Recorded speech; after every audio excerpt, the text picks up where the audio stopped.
अस्सलाम वालेकुम, मेरा नाम है ज़ुहैब भट्ट और आप देख रहे हैं पुकार का ये स्पेशल एपिसोड। आज हम मौजूद हैं Lahore college for women and university के अंदर। जो टॉपिक है हमारा सिन्फ नाजुक, नहीं हम इसको नया नाम से जानते हैं, सिन्फ आहन के नाम से।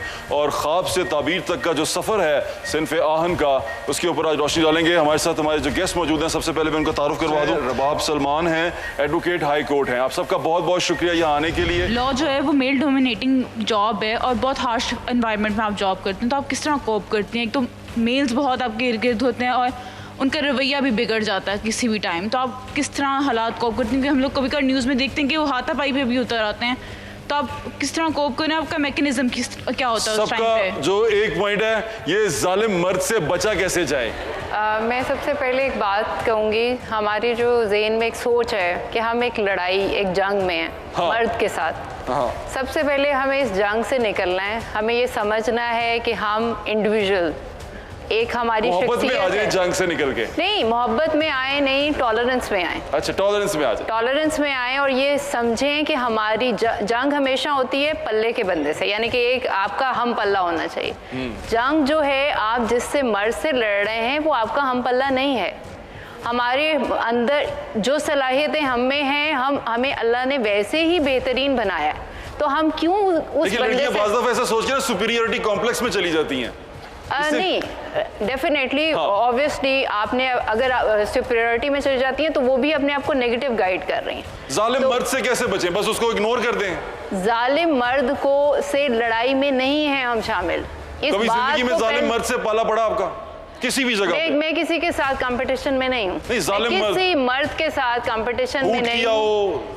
वो बेचारे ने अपने लिए किया होगा, अपने लिए परेशान हुआ होगा, आपने इग्नोर किया। भाई मुझे अपना काम से फोकस्ड हूँ। बिल्कुल ठीक है। ये जो हमने खुदा बनाए हुए हैं छोटे छोटे हर फील्ड के अंदर, जो हमारी तकदीर को मालिक बन के बैठ जाते हैं, इनको एड्रेस कैसे किया जा सकता है? मैं बारी बारी सबसे पूछ लेता हूँ। मैम आपसे शुरू करते हैं, इनको एड्रेस कैसे कर सकते हैं? जो छोटे छोटे बुत और खुदा हम खड़े कर देते हैं कि ये बंदा मेरी तकदीर का फैसला करेगा और वो कहता है कि तुम्हें कॉम्प्रोमाइज करना पड़ेगा, फिर तुम्हारी तकदीर बेहतर हो जाएगी। This is called challenge. ये आपको लाइफ में चैलेंज मिलता है जिसको आपने जो है, अब यहाँ पर आपका ब्रेन काम करता है और आपने उस चैलेंज को देखना होता है कि आपने उससे किस तरह निकलना है और किस तरह आपने अचीव करना है। बेसिकली वो चैलेंज जो होता है वो आपको डिप्रेस नहीं कर रहा होता, वो आपको on the other hand boost कर रहा होता है। अब this is only the vision कि आप उसको कैसे परसीव करते हैं और कैसे देखते हैं।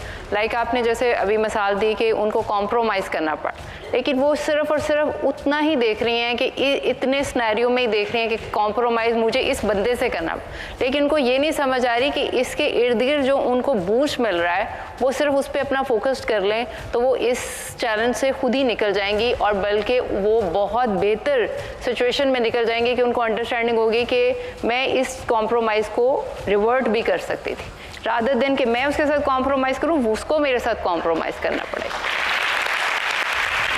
रबाब सलमान साहिबा, आप सबसे मुश्किल काम करती हैं, मुझे ऐसा लगता है, क्योंकि आप वो वकील हैं और आप सारा दिन में बहुत सारे मुजरिमों से, मुलजिमों से भी मिलती होंगी, फिर आप मुजरिम भी देखती होंगी जो साबित हो जाते हैं, उनको मुजरिम साबित भी करती होंगी। कितना मुश्किल रहा आपका सफ़र यहाँ तक पहुँचने का, या आपने सोचा था कि मैं वकील ही बनूंगी?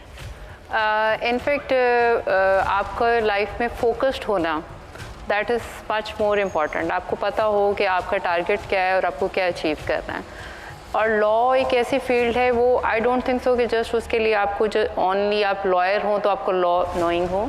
लॉ जो है वो आपको हमेशा, यानी कि चाहे आप बच्चे से, चाइल्डहुड से लॉ नोइंग होना चाहिए। उससे आपको सबसे पहले अपनी ड्यूटीज़ और अपने राइट्स दोनों पता चलते हैं। मजबूती कहाँ से आई? सोर्स ऑफ इंस्पिरेशन क्या है आपकी पर्सनालिटी के अंदर? इंस्पिरेशन इनफैक्ट ये थी कि मुझे ऑलवेज फील होता था कि कहीं जाके हम स्टक हो जाते हैं, और वो क्या स्टक होता था, वो ये होता था जी, आप लोग जो हैं, फीमेल्स जो हैं, वो बाहर नहीं निकलती और लॉ नोइंग नहीं है, इसलिए आपको नहीं पता कि चीज़ इस तरह हो रही है, इस तरह नहीं इस तरह हो रही है। तो ये जो इस तरह था, ये लफ्ज़ समझ नहीं आता था। अच्छा। तो आई सेड व्हाई नॉट कि मैं इस तरह में अब चली जाऊँ और इसको एक्सप्लोर कर लूँ और अंडरस्टैंड कर लूँ कि व्हाट इज़ दिस, क्या ऐसी चीज़ है जो कि मेरा दिमाग अंडरस्टैंड नहीं कर सकता और बाकी दिमाग अंडरस्टैंड कर सकते हैं। बिल्कुल ठीक, बहुत बहुत शुक्रिया आपका। इंसानी मुआशरा है, इंसानी मुआशरा इंसानी रवैयों से तब्दील फील हो जाता है। तो अपने रवैये तब्दील करें, जहां पर आपको लगता है कि ये रवैया ठीक नहीं है,